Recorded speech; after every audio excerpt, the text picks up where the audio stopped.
Chapter 1: The Echo of Silence. Edward's footsteps echoed softly against the uneven cobblestones of his childhood village, the sound swallowed by the hushed stillness of the streets. The overcast sky cast a pale light over the ivy-covered cottages, their worn brick facades adorned with chipped paint and weathered window frames. The air was cool, tinged with the faint scent of wood smoke from distant chimneys, and carried an unmistakable heaviness, as if the village itself mourned the passage of time. The marketplace, once bustling with the chatter of merchants and neighbors, now stood eerily empty. Stalls that had once overflowed with fresh produce and handmade wares were replaced by silence and shadows. Edward paused by a familiar corner where he and his friends had spent countless summer afternoons as children, laughing and sharing secrets. The memory felt distant, like a faded photograph tucked away in a forgotten album. It had been 20 years since he last walked these streets, and much had changed, or so it seemed. The pull of the village, with its quiet charm and haunting familiarity, had always been strong, even as he built his life in the distant clamor of London. But it was not nostalgia that brought him back now. It was duty. 2 weeks ago, a letter from Margaret had arrived at his small flat in the city, its words etched in her careful, deliberate handwriting. "Edward, our father's final wish was for you to come home. There's something you need to see." The letter had lingered on his desk for days, unopened at first. The strained relationship with their father made the idea of returning home feel like reopening a wound. Their father, William, had always been a distant figure, reserved, stoic, and impossible to understand. Conversations between them had been brief and often tense, and Edward had long carried the resentment of a son who felt unseen. Yet the weight of the letter had been inescapable. Margaret's words gnawed at him, her urgency impossible to ignore. He had folded the letter neatly into his pocket, boarded the train, and watched the city's sharp edges fade into the rolling countryside. Now, standing before the family house, Edward felt a pang of hesitation. The house loomed like a sentinel guarding its secrets, its stone facade worn but sturdy. The windows, thick with grime, reflected the grey sky, and the wooden door bore the marks of decades of use. The garden, once meticulously tended by their mother, was overgrown with wildflowers and weeds, a chaotic beauty that seemed both defiant and melancholic. Taking a deep breath, Edward pushed open the door. The hinges groaned in protest, and he was greeted by a rush of cool, musty air. Inside, the house felt frozen in time. Dust clung to the surfaces of furniture that had once been polished to a gleam. A faint trace of pipe smoke lingered in the air, a familiar scent that brought an unexpected sting of emotion. His father's chair, a high-backed relic near the fireplace, stood empty, the cushion indented where he had once sat a day. "Edward," Margaret's voice called from the living room, pulling him from his thoughts. He followed the sound to find her kneeling amidst a sea of old boxes and yellowed papers. Her dark hair, streaked with grey, was pulled into a loose bun, and her hands were smudged with dust. She looked up as he entered, her eyes weary but warm. "You came," she said simply, a small smile tugging at the corners of her lips. Edward nodded, his gaze falling to the box she was rummaging through. "I didn't think I had a choice," he said, attempting levity, though his voice betrayed his unease. Margaret reached into the box and pulled out a leather-bound journal, its edges worn smooth from years of handling. She held it out to him. "I found this," she said softly. Edward took the journal and flipped it open, his brow furrowing as he scanned the pages. The first thing that struck him was the intricate sketches of landscapes, hills, valleys, and unfamiliar towns. His father's penmanship was meticulous, each letter precise. Among the sketches were notes, musings, and what appeared to be poems. But what caught his attention most were the letters addressed to someone named Eleanor. "Who's Eleanor?" Edward asked, his voice tinged with confusion. Margaret leaned back on her heels, her expression unreadable. "I don't know," she admitted. "But it seems she was important to him. There are more letters, tucked between the pages." Edward turned another page, finding a letter written in their father's unmistakable handwriting. It began with words that struck him like a blow. "Eleanor, my dearest." Edward looked up at Margaret, his mind racing. Their father had always been a man of few words, his emotions buried beneath layers of stoicism. Yet here, in these pages, was a side of him Edward had never imagined, a man capable of longing, passion, and vulnerability. Margaret rose and dusted off her hands. "There's more to him than we ever knew, Edward. I think this journal was his way of telling us the things he couldn't say." Edward closed the journal, his hand lingering on its worn cover. The house seemed to grow quieter around him, the weight of his father's unspoken truths pressing down like the overcast sky outside. For the first time in years, Edward felt something stir within him, not anger, not resentment, but a strange mix of curiosity and sorrow. He had returned to the village out of obligation, but now he realized there was something deeper at play. Somewhere in the pages of this journal, and perhaps in the forgotten corners of this house, lay the answers to questions he hadn't known to ask.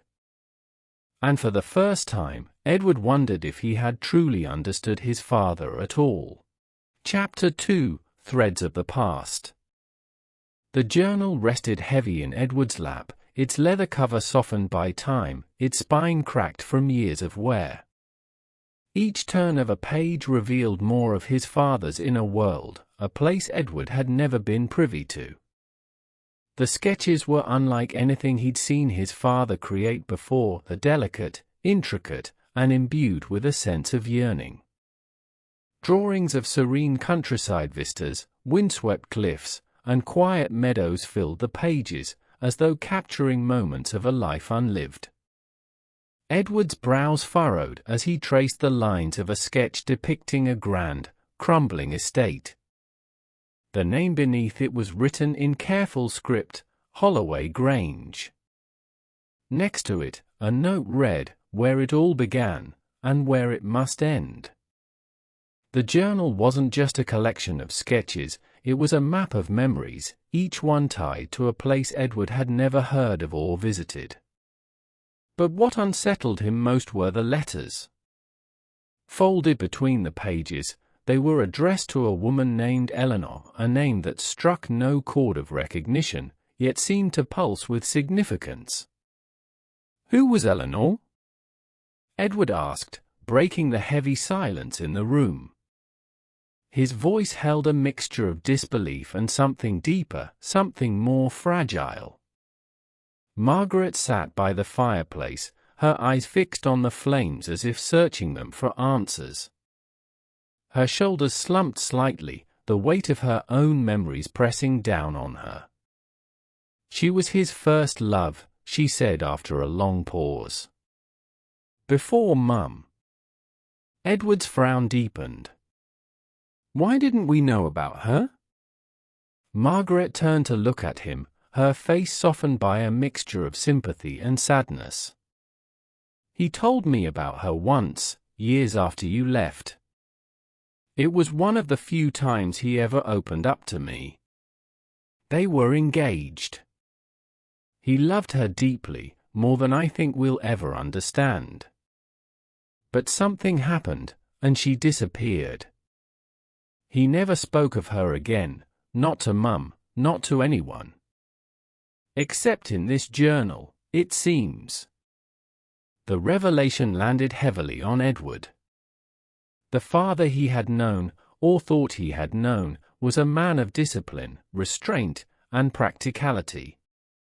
There had been little room for tenderness or sentimentality in their household. The idea that this same man had once been consumed by love, and then heartbreak, was almost impossible to reconcile. Edward leaned back in his chair, the journal still open in his hands.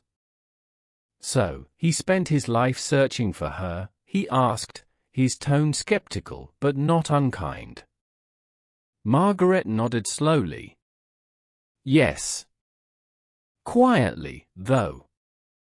He didn't make it obvious. He didn't want anyone to know, least of all Mum. But he kept searching. Every trip he took, every map he studied, it was all for her. Edward closed the journal, his hand lingering on its cover. Then why rip out the pages, he asked, gesturing to the jagged edges where whole sections had been torn away. Margaret shrugged, her expression unreadable. Maybe some memories were too painful. Or maybe he didn't want us to know everything. Edward stared at the torn pages, imagining the secrets they might have held. The journal painted a picture of a man he didn't recognize, a dreamer, a romantic, someone willing to dedicate his life to a hope that had long since faded. It was as fascinating as it was unsettling. Later that evening, the siblings sat in the dim light of the living room, the journal resting on the table between them. The fire crackled softly, its warmth a small comfort against the chill of the October night. Margaret reached for her cup of tea, her hands trembling slightly. "Do you remember the trips he used to take?" she asked. Edward nodded, his gaze fixed on the journal. Of course. He was always off somewhere, work trips, he used to call them. I never thought to question it. Margaret smiled faintly. Neither did I. But they weren't all work trips, Edward. Some of them were something else. I think he was looking for her, even when he knew it was hopeless. He just couldn't let go. The room fell silent as Edward processed her words. His father had always seemed so unshakable, so rooted in reality. The idea of him chasing a ghost felt almost absurd. And yet, here was the evidence, the journal, the sketches, the letters, all pointing to a man driven by love and loss. Edward flipped to the final entries in the journal. The handwriting grew messier, the words more fragmented, as if written in haste or desperation. Holloway Grange, one entry read. The beginning and the end. I must go there, one last time. Holloway Grange, Edward murmured aloud. Margaret looked up from her tea. It's an old manor in the Cotswolds. Abandoned now, from what I've heard. He mentioned it once, but I didn't think much of it at the time. Edward tapped the journal thoughtfully. It's in here. Over and over again. Drawings, notes, even that sketch of the estate. It seems important. Maybe it's where they met, or where they parted ways. Margaret hesitated before speaking. Do you think we should go? The question hung in the air, heavy with implication. Edward had come back to the village out of obligation, to fulfill his father's final wish.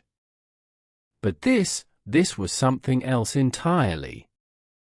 The idea of retracing his father's steps, of uncovering the truth about Eleanor, felt both daunting and necessary. I think we have to, Edward said finally, his voice firm.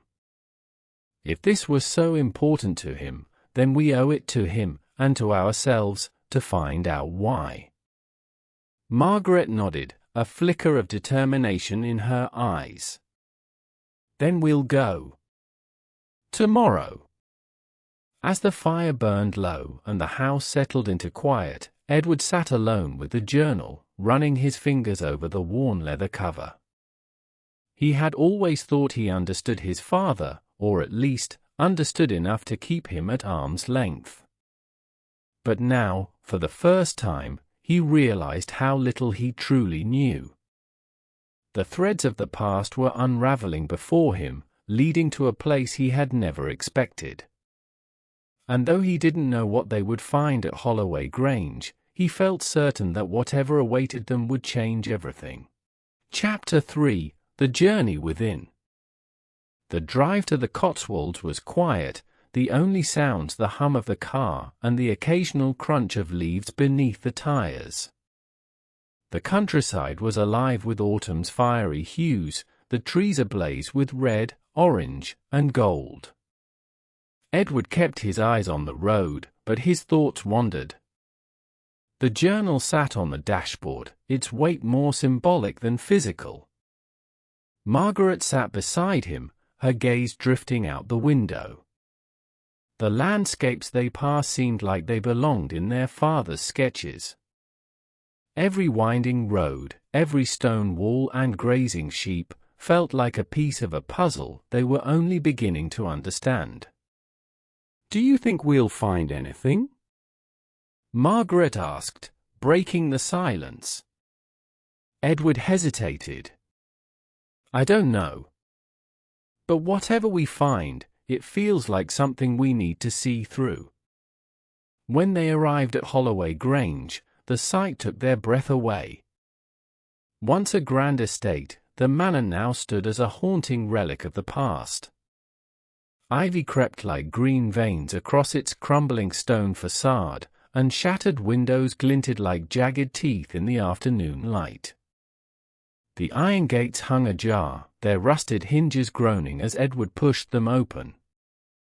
The air was still, heavy with the scent of damp earth and decaying leaves. Despite its ruin, Holloway Grange exuded a quiet dignity. It was easy to imagine its former glory, the grand parties, the laughter echoing through its halls, the lives that had passed through its doors. Edward and Margaret walked the overgrown path to the entrance, their steps hesitant. The door, though weathered, gave way easily, revealing a dim interior cloaked in dust and shadows. Inside, the house was a mausoleum of memories. The once polished floors were scuffed and worn, and cobwebs draped like curtains from the high ceilings. Edward couldn't shake the feeling that the walls were watching them, as if the house itself remembered the stories it had witnessed. They wandered through the rooms, their footsteps echoing. Each space told a story: a grand ballroom with a crumbling chandelier, a dining room where the long table sat rotting beneath a layer of dust, and a nursery where the faint smell of lavender lingered, as though time had not dared to erase it completely. But it was the library that stopped them both. The room was vast, its walls lined with shelves that stretched to the ceiling. Though many of the books had succumbed to age, there was a strange energy in the air, as if the room was alive with secrets waiting to be uncovered. Edward ran his fingers along the spines of the books, his touch light. "This place feels different," he said. Margaret nodded, her eyes scanning the room.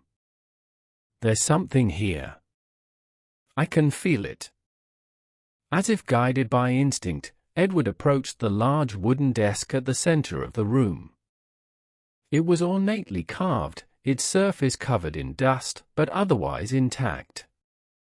Pulling open the drawers, he found nothing of interest, until his fingers brushed against a hidden latch. With a soft click, a compartment in the desk slid open, revealing a bundle of aged letters tied with a faded blue ribbon. Edward's hands trembled as he untied the ribbon, the scent of old paper filling the air. The letters were from Eleanor. The handwriting was elegant, the ink faded but still legible. Edward read the first letter aloud, his voice steady but tinged with emotion. My dearest Thomas, the days grow colder without you here. I hold on to the memory of your smile, of the way your hand felt in mine, and I remind myself that love is patient, that we are stronger than the distance between us. I will wait for you, always. Each letter spoke of a love that was unwavering, a hope that refused to falter. Eleanor had written about the plans they had made, the life they had dreamed of sharing. But as Edward read on, the tone shifted. The final letter was heartbreakingly different. Thomas, I do not understand why you have not come. I have waited, as I promised I would, but the days turn to years, and still, you are not here. Have I been a fool to believe in us? Please, if you receive this, come to me. I cannot bear this silence any longer. The letters ended abruptly, leaving a void as deep as the one their father must have felt. Edward set them down, his chest tight.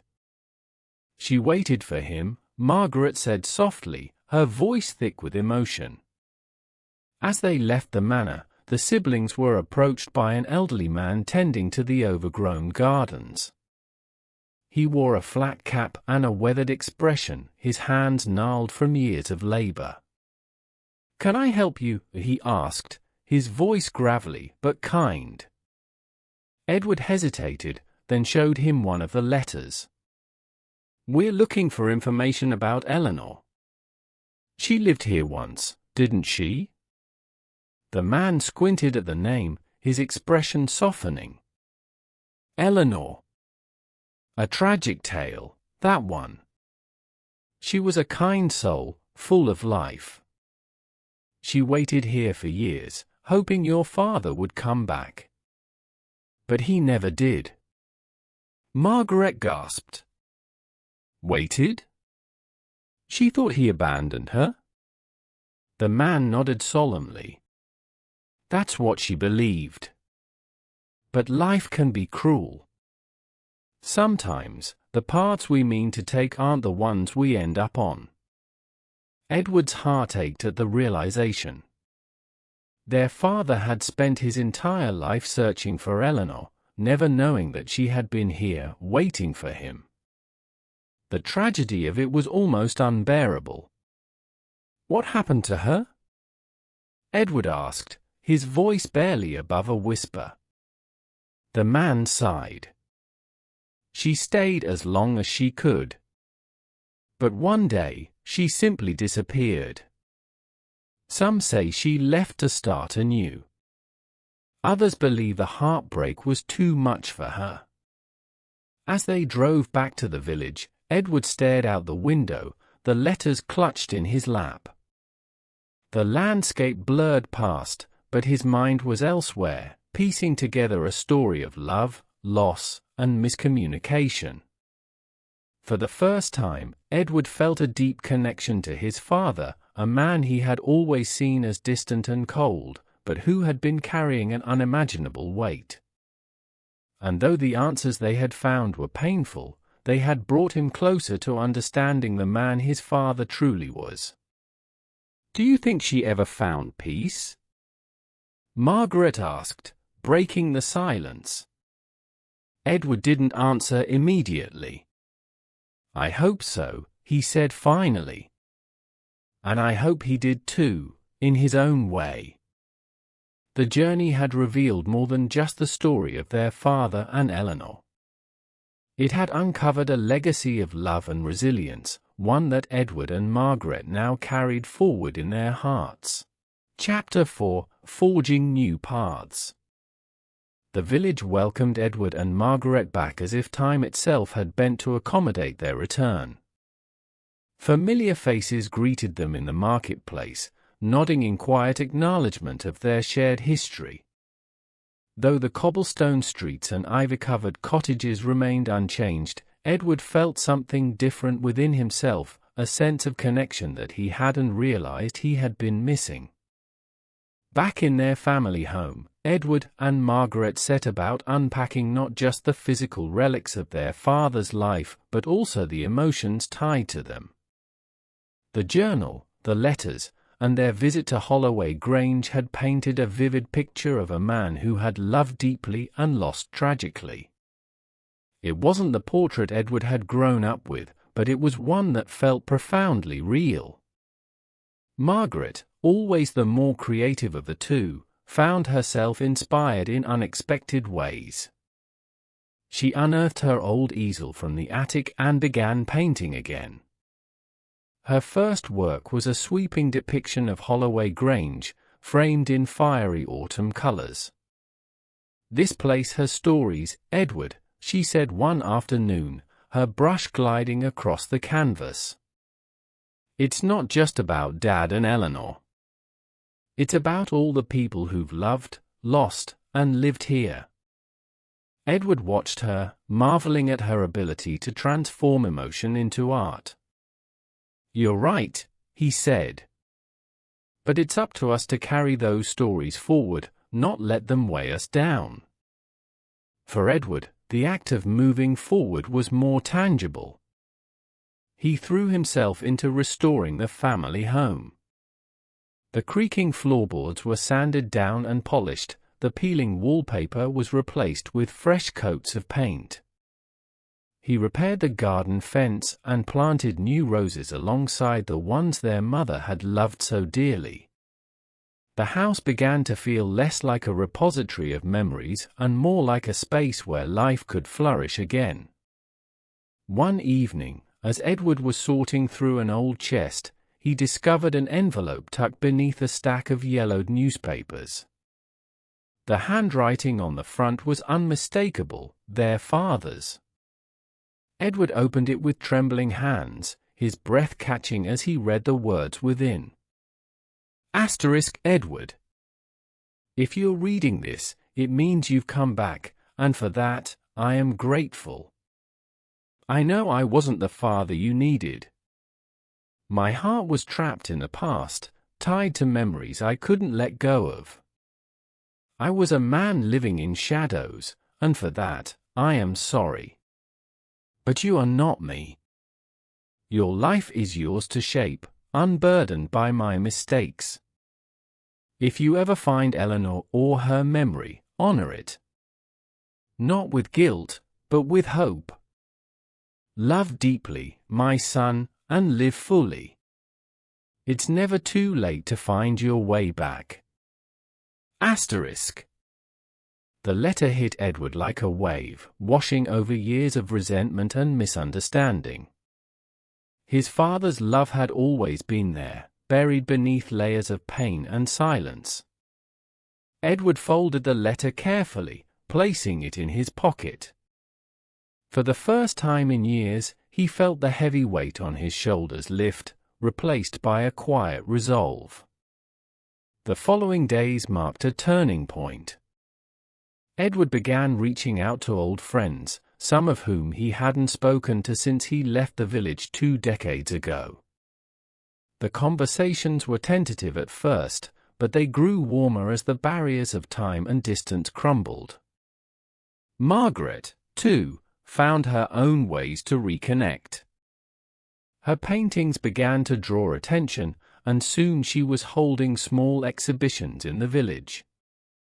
The residents marveled at her ability to capture not just the physical beauty of the landscape but also its emotional essence. "You've brought the past back to life," one admirer told her at an exhibition. "No," Margaret replied with a smile. "I've given it a future."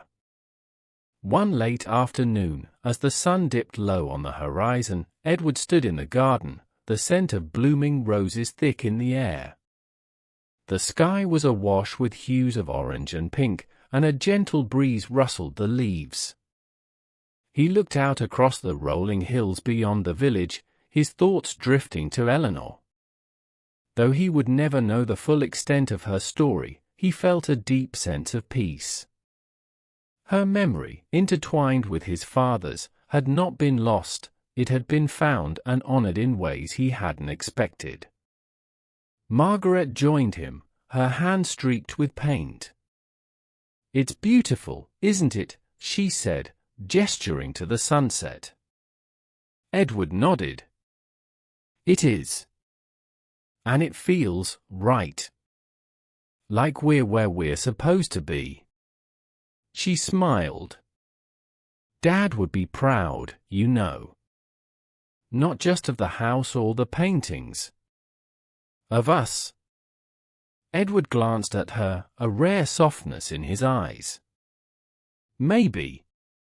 But I think he'd be prouder if we kept moving forward." As the days turned to weeks, Edward began to feel a sense of purpose he hadn't known was missing. He volunteered at the local school, teaching carpentry to young students. The sound of their laughter and the sight of their eager faces filled the once empty spaces in his heart. Margaret continued to paint, her work becoming a bridge between the past and the present. Together, the siblings forged a new chapter for their family, one rooted in love and resilience. In the end, it wasn't just about honoring their father's memory or Eleanor's legacy. It was about embracing the messy, beautiful journey of life itself, about recognizing that even in the face of heartbreak, there is always room for hope, for growth, and for new paths to be forged. And as Edward stood in the garden one evening, the roses in full bloom around him, he realized that he was no longer looking backward. For the first time in years, his eyes were firmly on the horizon, and the future that awaited him felt limitless.